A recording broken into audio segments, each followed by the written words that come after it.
संदेश सुनेंगे। हालेलुया। मैं पास्टर समित कुमार आत्मिक उत्साह की सभा में एक बार फिर आपका स्वागत करता हूं। तो आइए आज के वचन में चले, पवित्र शास्त्र बाइबल से आज का संदेश सुने। आज का संदेश है वचन पर चलने वाले बनो। वचन पर चलने वाले बनो। याकूब की पत्री अध्याय 1 वचन 22 से लेकर 27 आयतों से हम सीखने वाले हैं वचन पर चलने वाले बनो। तो एक बार बाइबल कॉलेज में पढ़ाते हुए मैंने बच्चों से अचानक पूछ लिया कि बाइबल में लिखी हुई आज्ञाओं का आप क्या करते हैं। सब एकदम सोच में पड़ गए, सोचने लगे। लेकिन एक बच्चे ने उत्तर दिया कि पास्टर जी, मैं उन्हें मार्कर से लाल करता हूं। मैं मुस्कुराया और उन बच्चों को समझाया कि बाइबल में लिखी हुई आज्ञाएं लाल पीली करने के लिए नहीं है, पर मानने के लिए है। हालेलुया। बाइबल में लिखी आज्ञाएं लाल पीली करने के लिए नहीं है, पर मानने के लिए है, क्योंकि जो वचन पर चलता है वो आशीष पाता है। दोबारा सुनिए, ध्यान से सुनिए। जो वचन पर चलता है वो आशीष भी पाता है। हालेलुया। इसीलिए आज मैं आपको वचन को सुनने वाले और वचन पर चलने वाले इन दो व्यक्तियों के बारे में बताकर आपको उत्साहित करने जा रहा हूं। हालेलुया। तो सबसे पहले हम देखेंगे वचन को सुनने वाले। पढ़िए याकूब की पत्री उसका अध्याय 1 वचन 22 से लेकर 24 आयतों को पढ़िए। परंतु वचन पर चलने वाले बनो, केवल सुनने ही नहीं वाले ही नहीं, जो अपने आप को धोखा देते हैं। क्योंकि जो कोई वचन का सुनने वाला हो और उस पर चलने वाला ना हो, तो वह उस मनुष्य के समान है जो अपना स्वाभाविक मुंह दर्पण में देखता है, इसलिए कि वह अपने आप को देखकर चला जाता है और तुरंत भूल जाता है कि मैं कैसा था। पर जो व्यक्ति स्वतंत्रता की सिद्धता हालेलुया, परमेश्वर के नाम की महिमा हो, वचन को सुनने वाले व्यक्ति। तो बाइबल में आज्ञाकारिता मुख्य सिद्धांत है। आज्ञाकारिता बाइबल का मुख्य सिद्धांत है। कोई भी वचन, आपके लिए कोई भी प्रचार तब तक लाभदायक नहीं होता जब तक आप उसके अनुसार कार्य नहीं करते, जब तक आप उस वचन पर नहीं चलते। तो वचन को सिर्फ सुनने वालों के लिए आज 3 चेतावनियां हैं। सबसे पहली, वचन को सुनने वाला जो कुछ सुनता है उसे लागू नहीं कर पाता। वचन को सुनने वाला जो कुछ सुनता है उसे लागू नहीं कर पाता। तो याकूब यहां पर एक ऐसे व्यक्ति का उदाहरण ले रहा है जो अपना मुंह दर्पण यानी शीशे में देखता है और फिर बाहर चला जाता है और बाहर के कामों में, अन्य कामों में व्यस्त होने के कारण भूल जाता है कि वो कैसा दिख रहा है। इसे समझने के लिए थोड़ा उल्टा सीखते हैं। आप सोचो, एक व्यक्ति सुबह देर से उठा और अपने ऑफिस में समय पर पहुंचने की जल्दबाजी में दर्पण के सामने, शीशे के सामने खड़े होकर तैयार हुए बिना फटाफट यूं ही तैयार हुआ, बाहर निकलते हुए बालों में हाथ मारा और दफ्तर पहुंच गए। दफ्तर में पहुंचकर किसी व्यक्ति ने बोला, आज तो सोया उठ के आ गया। ऐसा लग रहा आज तो सोया ही उठकर आ गया है। असल में दर्पण दिखाता है कि कमी क्या है, पर उसे ठीक आपको करना है। हालेलुया। दोबारा सुनिए, ध्यान से सुनिए। दर्पण सिर्फ दिखाता है कि कमी क्या है, पर उसे ठीक आपको करना है। परमेश्वर का वचन, पवित्र शास्त्र बाइबल भी दर्पण है जो आप में पड़ी हुई कमियों को, उस पाप को प्रदर्शित करता है। हालेलुया। पर वचन को सिर्फ सुनने वाले उस कमी को दूर नहीं कर पाते और मसीह में हमेशा सोए हुए से लगते हैं। हालेलुया।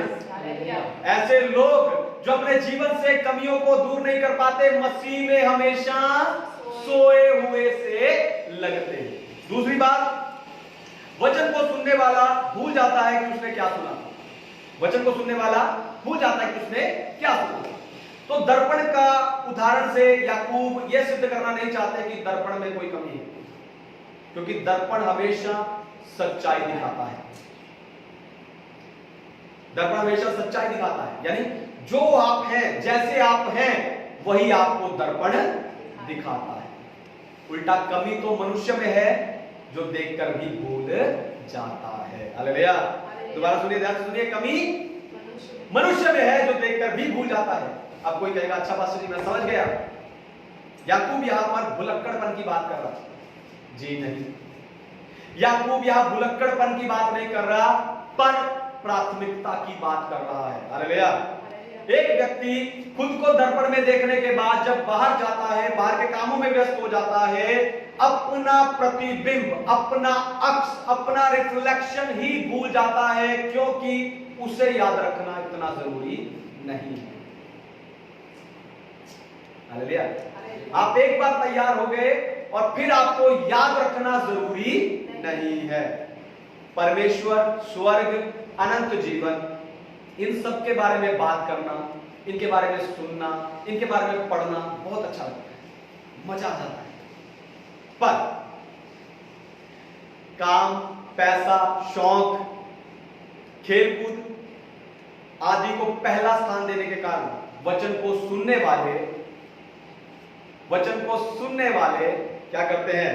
इन बातों को भूल जाते हैं। हालेलुया। जब बाहर जाकर व्यस्त हो जाते हैं खेल कूद में, काम काज में, पैसे कमाने में, तो वो इन सब बातों को भूल जाते हैं जिन्हें पढ़ने में, सुनने में, सीखने में उन्हें मजा आता है। Hallelujah, hallelujah. पुराने नियम में देख लो, परमेश्वर बार बार इस्राएलियों को याद करवाते थे कि मैं तुम्हें मिस्र देश से निकाल ले आया। कितनी बार ये आयत पुराने नियम में आती है, हर पुस्तक में लगभग आती है, मैं तुम्हें मिस्र देश से निकाल लाया। क्यों? क्योंकि इस्राएली बार बार भूल जाते हैं। हालेलुया। इस्राएली बार बार भूल जाते हैं, इसलिए परमेश्वर ने बार बार याद करवाते हैं। अपने घर में देख लो, अपने बच्चों को बोलो, मार्था जाकर अपना कमरा साफ कर दो। जी मम्मी, कर देती है। थोड़ी देर बाद पूछो, मार्था कर दिया? नहीं मम्मी मैं भूल गई। क्यों भूल गई? क्योंकि आपका बताए हुए काम से ज्यादा उससे अपने खेलने में मजा आया, या अपने खेलने को उसने प्राथमिकता दी, पहला स्थान दिया। हालेलुया। इसलिए क्या होता है, वचन को सुनने वाला वचन को भूल जाता है कि उसने क्या सुना था। तीसरी बात, वचन को सुनने वाला अपने आप को धोखा देता है। वचन को सुनने वाला अपने आप को धोखा देता है। याकूब की पत्री 1 का 22 और 26, इन दोनों में याकूब एक ही चेतावनी देता है, यही चेतावनी दे रहा है। अगर आप चर्च जाते हैं, वचन सुनते हैं, पर उसे मानते नहीं, उस पर चलते नहीं, तो आप अपने आप को धोखा दे रहे हैं। दोबारा सुनिए, ध्यान से सुनिए। आप चर्च जाते हैं, आप वचन सुनते हैं, पर उसके बाद भी अपने आप को बदलते नहीं, उसके अनुसार नहीं चलते, तो आप अपने आप को धोखा दे रहे हैं। ऐसा थोड़ी है पास्टर जी, मैं तो धार्मिक हूं। आप सोचते हैं कि आप धार्मिक हैं, पर असल में आप उन यहूदियों के समान हैं जो बाहर से तो उपवास, प्रार्थना, दशमांश सब करते हैं, पर उनके मन परमेश्वर से दूर रहते हैं। हालेलुया। इसलिए जब भी आप वचन पढ़ें तो सोचें कि मैं अपने जीवन में से कहां और कैसे लागू कर सकता हूं। पास्टर जी मैं कोशिश करता हूं लेकिन होता नहीं है, मैं फेल हो जाता हूं। अगर आप फेल हो जाते हैं, आपसे नहीं होता, तो जाकर उनसे पूछिए जो अपने जीवन में से लागू करते हैं। दोबारा सुनिए, ध्यान से सुनिए। अगर आप वचन को अपने जीवन में लागू करने में चूक रहे हैं, तो उन लोगों से जाकर मिलिए, उनसे पूछिए कि उन्होंने ये कैसे किया। तो वचन पर चलने वालों के लिए 3 चेतावनियां मैंने आपको बताई। अब दूसरा है, वचन को सुनने वालों के लिए 3 चेतावनियां बताई, दूसरा है वचन पर चलने वाले। तो वचन पर चलने वाले के बारे में आपको बताना चाह रहा हूं। पढ़िए याकूब की पत्री 25 से लेकर 27 आयतों। पर जो व्यक्ति स्वतंत्रता की सिद्ध व्यवस्था पर ध्यान करता रहता है, वह अपने काम में इसलिए आशीष पाएगा कि सुनकर भूलता नहीं, पर वैसा ही काम करता है।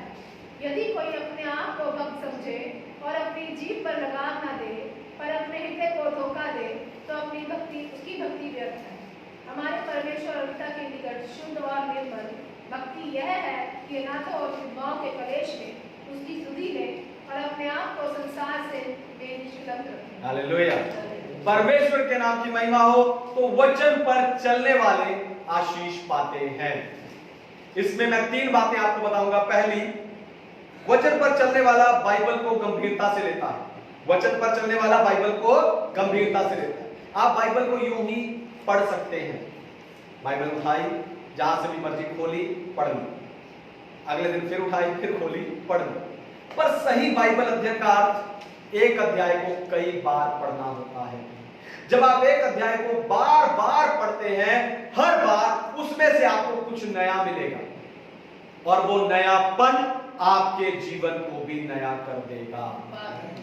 दोबारा सुनिए, ध्यान से सुनिए। जब आप एक अध्याय को बार बार पढ़ेंगे, उसमें से आपको हर बार कुछ नया मिलेगा और वो नयापन आपके जीवन को भी नया कर देगा और आपको आशीष का भागीदार बनाएगा।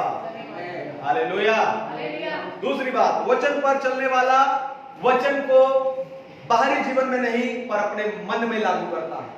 वचन पर चलने वाला वचन को बाहरी जीवन तक नहीं पर अपने मन में लागू करता है। याकूब जानता है कि ये पत्री वो यहूदी भाइयों को लिख रहा है जो बाहर से तो व्यवस्था को क्या करते थे, लागू करते, बाहर तक व्यवस्था को लागू करते, पर उनके मन परमेश्वर से दूर रहते थे। इसलिए याकूब यहां यीशु द्वारा दी नई व्यवस्था की बात कर रहा है जो सिद्ध और स्वतंत्र है। जो सिद्ध और यीशु ने जो व्यवस्था दी वो सिद्ध और स्वतंत्र है। हालेलुया। यीशु द्वारा दी हुई व्यवस्था सिद्ध क्यों है? क्योंकि ये हमें हमारे पाप से स्वतंत्र करके आशीष का भागी बनाता है। Hallelujah, hallelujah. सारी व्यवस्था, इस दुनिया में जितनी व्यवस्थाएं हैं वो सब आपके पाप से आपको स्वतंत्र नहीं करती। सिर्फ मसीह यीशु की व्यवस्था, नई सृष्टि, नया नियम की व्यवस्था आपको पाप से स्वतंत्र करती है, इसलिए आप आशीष के भागी बनते हैं। तीसरी और आखिरी बात, वचन पर चलने वाला वचन को मन में लागू करता है ताकि अपने जीवन को परमेश्वर को भावता हुआ बना सके। वचन को लागू करने वाला, वचन पर चलने वाला अपने मन में वचन को लागू करता है ताकि अपने जीवन को परमेश्वर के अनुसार बना सके। एक बार 27 वचन फिर से पढ़िए। हमारे परमेश्वर और पिता के निकट शुद्ध और निर्मल भक्ति यह है कि अनाथों और विधवाओं के कलेश में उसकी सुधि ले और अपने आप को संसार से निष्कलंक रखें। विधवाओं और अनाथों की सुधि ले का अर्थ है विधवाओं और अनाथों की देखभाल करना। सुधि लेने का अर्थ है देखभाल करना। असल में ये वो दान है या वो मदद है जो आपको वापस नहीं मिलेगी। उसका कुछ भी आपको उनसे वापस नहीं मिल सकता क्योंकि वो असहाय लोग हैं। विधवा और अनाथ आपको कुछ भी लौटा नहीं सकते। हालेलुया। इसलिए आज मैं आपको उत्साहित करता हूं कि परमेश्वर को प्रसन्न करने के लिए लगातार विधवाओं और अनाथों की सुधि ले, उनकी मदद करते रहें। Hallelujah, hallelujah. क्यों? क्योंकि आपको बता दूं कि परमेश्वर के समक्ष, परमेश्वर के सामने ये शुद्ध और निर्मल भक्ति है। विधवाओं और अनाथों की सुधि लेना परमेश्वर के सम्मुख में शुद्ध और निर्मल भक्ति है। आपने कितनी संसार में गवाहियां सुनी होंगी कि जब विधवाओं और अनाथों की सुधि ली जाती है तो परमेश्वर ने कितना आशीष करता है। एक छोटा सा उदाहरण मैं आपको बताता हूं जो आपने जरूर अपने जीवन में सुना होगा। एक पति पत्नी जिनके पास बच्चा नहीं था, वो बांझ थे, उन्होंने जब किसी बच्चे को गोद लिया तब परमेश्वर ने उन्हें फिर से बच्चा दिया। हालेलुया। ऐसा कैसे हो गया? क्योंकि उन्होंने परमेश्वर के वचन को पूरा किया है। हालेलुया। उन्होंने परमेश्वर के वचन को पूरा किया है। इसलिए संसार के कामों से अलग हो जाइए जो आप पर कलंक लगाते हैं, पर परमेश्वर के वचनों पर चलिए जो आपको निष्कलंक बनाते हैं। हालेलुया। इसलिए वचन पर चलने वाले बनिए और निष्कलंक रहिए। आइए अपनी आंखों को बंद कीजिए, अपने आप को प्रभु के हाथों में समर्पित कीजिए। इस सुने वचन के अनुसार अपने आप को प्रभु के हाथों में समर्पित कीजिए। क्या वचन पर चलने वाले हैं या अभी तक सुनने वाले ही हैं? अगर आप चर्च जाते हैं, अगर आप परमेश्वर का वचन सुनते हैं, तो आपको उस पर चलना है।